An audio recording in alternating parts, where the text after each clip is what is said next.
Hello there, world of tankers, and welcome to the channel. I'm your host, Droodles Blitz, and in today's video, we are taking a look at the Project Murat, which is this Tier 10 French autoloading medium that I was lucky enough to get on one of my teams today. A very, very cool looking vehicle. In fact, this might be one of the coolest looking tanks that Wargaming has put into test in quite a while. It is going to be a Tier 10 Tech Tree double shot autoloader, and it's going to be very similar to that of a Boss Chatillon Barrasque, which is quite good if you want my opinion. I've been really wanting a Tier 10 Barrasque for a while because the Barrasque itself is amazing. It's mobile, its gun is great, and it's got super high damage output. And we can see this double shot mechanic right here, 1 and 2 shots. So in today's video, I'm going to be breaking into everything you're going to want to know about this tank and its current statistics. It is possible that it's either going to get buffed or nerfed in the future, depending on how the testers do in it, so that is something to keep in mind. But I am honestly really excited to see what this tank turns out to be like. So let me make my way over to Blitzkit and we can see what we got. First of all, we're going to start off very briefly talking about the armor profile. And it's actually quite good. It's not amazing though. Yes, I know it looks, it's super troll and super hard to pen, but the moment you load gold, the vehicle falls apart. And that is because the upper plate is a super steep angle.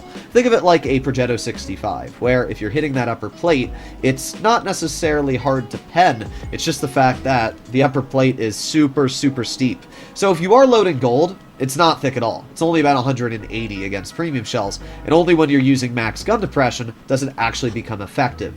But, yeah, on flat ground, I'd be very careful with AP ammunition on this vehicle's upper plate. The good news is, the lower plate's the largest thing I've ever seen in my life, and it's only 90 millimeters thick. Meaning that 150 millimeter tanks like the Object 268, E100, anything like that, has the opportunity to actually cut through this vehicle's lower plate. Even if it's angled, there's still that possibility. So, you're going to have to be a very careful driver when using the Murat, especially if you are slightly poking it when using gun depression, it's making it weaker.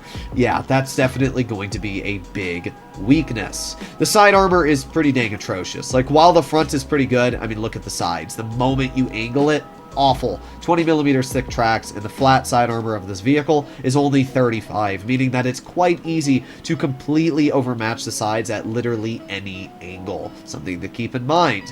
While it does have this little troll spot here, realistically, you're just going to shoot it in the front track, and you're going to lock it down every single time. The rear is only 30 millimeters thick, the back of the turret's 65, so in general, yeah, only the front is where you're going to be getting bounces. Now that's alright, because this is a medium after all. I don't expect heavy armor on a medium tank.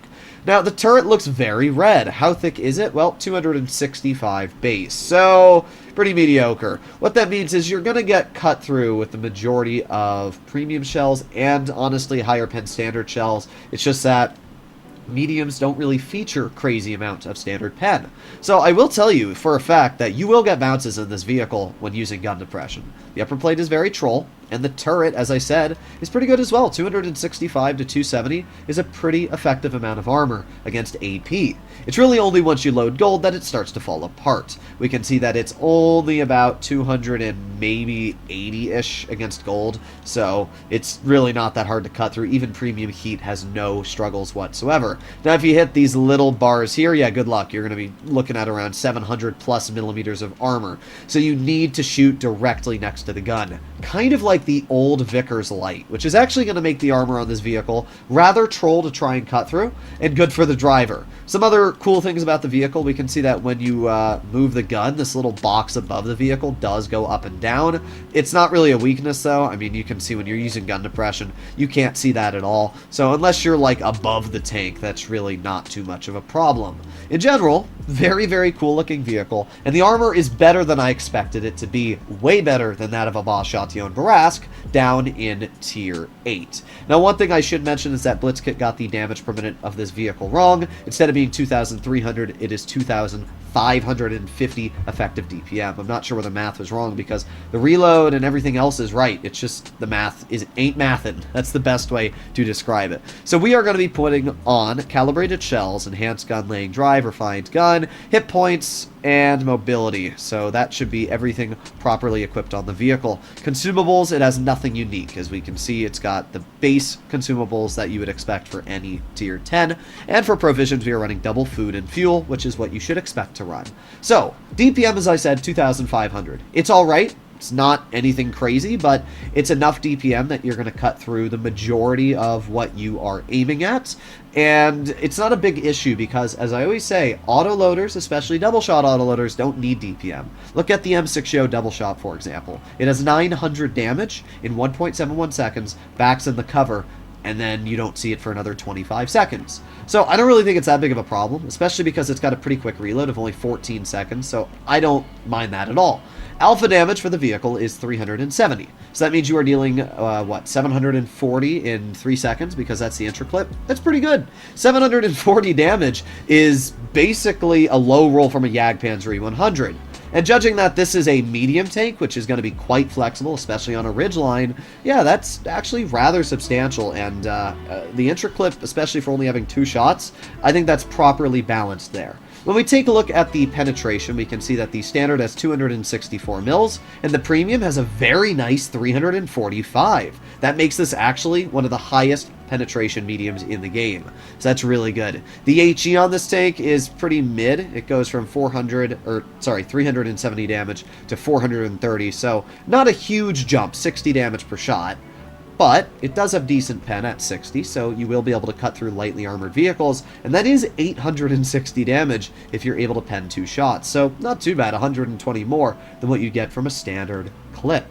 Taking a look at the rest of this vehicle's statistics when it comes to the gun, shell velocity is 1100 on the standard and 1250 on the heat. Rather surprising.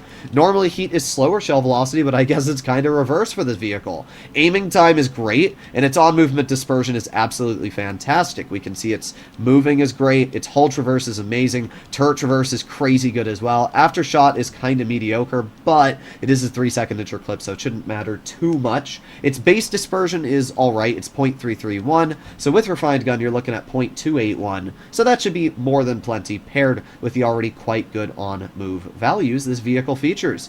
The tank features 9 degrees of gun depression as well. That's really nice, and it's 9 degrees over all the front and the sides, as we can see. However, the rear, obviously you are not going to have 9, you have 5.1 over the rear just because of the way the hull does angle. It's not that big of a deal. It's not like the American mediums where you use the gun over the back of the M60 and you literally have -1 degrees of gun depression. It's pretty bad. Mobility is obviously a very important thing for a vehicle like this, and it's quite fast. It reaches a top speed of 62 and has an effective power to weight of 22 on hard terrain and 17 on medium. It's not that fast, to be fair. Like, you would think it would be faster, but no, it's actually not like the fastest tank ever. But it's still pretty quick, more than what you'll need, especially with the top speed of 62. So that's all very good. Traverse speed and everything there is quite nice. It has 1,872 hit points, which is plenty to get the job done. Decent view range. Camo values, pretty mid. I'm not going to lie. Camo values are definitely quite mediocre on this tank. It's large. I mean, that's one thing you have to keep in mind. This is a very, very large tank. Oh, that's where it is. I was wondering where the armor, I was wondering why this was a little bit see-through. It's because it's up there for some reason, but it's not that big of a deal. We still obviously have the armor profile as it is. But yes, in general, the Project Murat is a really solid looking medium, and this is actually a tank that I'm very excited for. I know a lot of people are really excited for the WT Alpha E100. Personally, I think this is more of an exciting vehicle for me because I really like double shot tanks. The Nebraska is an overpowered vehicle, and I'm interested to see how Wargaming balances this. On its current stats, I'd say it's actually pretty solid, and I wouldn't expect too much of a change now from when it does actually get released into the game. But let me know what you guys think in the comments down below. Let me know if you agree or disagree, and let me know what you think about the tank. I'll see you all in the next one. Bye-bye!